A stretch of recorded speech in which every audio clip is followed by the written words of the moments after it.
बिस्मिल्लाहिर्रहमानिर्रहीम। अस्सलामुअलैकुम। अल्लाह ताला के बाबरकत नाम से आज की वीडियो का आगाज़ करते हैं। लो जी, साडा पिंड तो सब तो सोहना पिंड ते इस तो में लोग भी सोहने।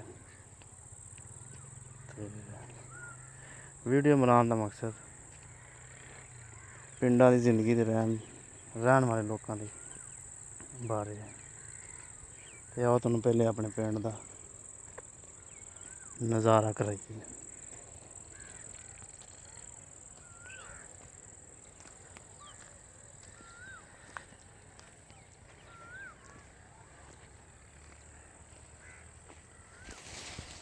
जी नर्सरी साढ़े पिंड की।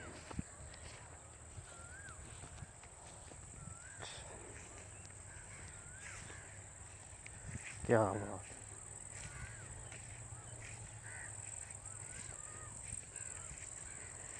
की मंजर है जी।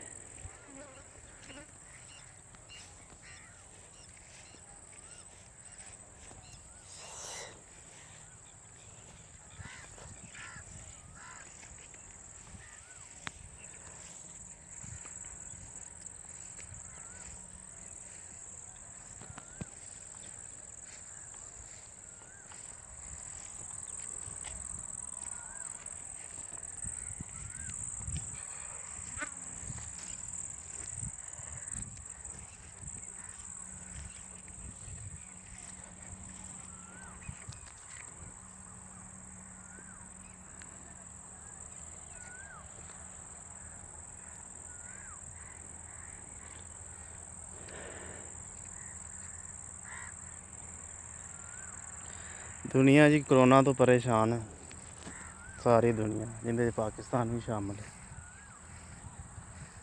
पाकिस्तान तो ही चल रही, कोई लोग कह रहे हैं कोरोना है तो कोई कहने नहीं है। लेकिन अगर कोरोना है भी है तो सानू एहतियात करनी चाहिए, फासला रखना चाहिए, मेल जोल तो थोड़ा जहा परहेज करना चाहिए, अपने तो अपने बच्चों की केयर करनी चाहिए।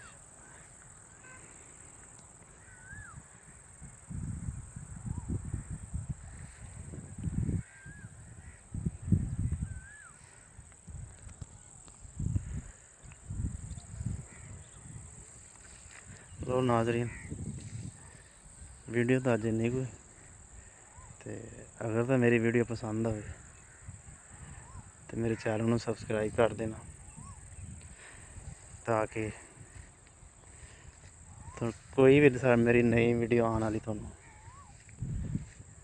देखने मिले। क्योंकि मेरा पिंड एक बड़ा कदीम पुराना पिंड है, पार्टीशन के दौर का पिंड है, तो मैं चाहना मैं दी एक चीज़ तुहानूं वहां। अल्लाह हाफिज़।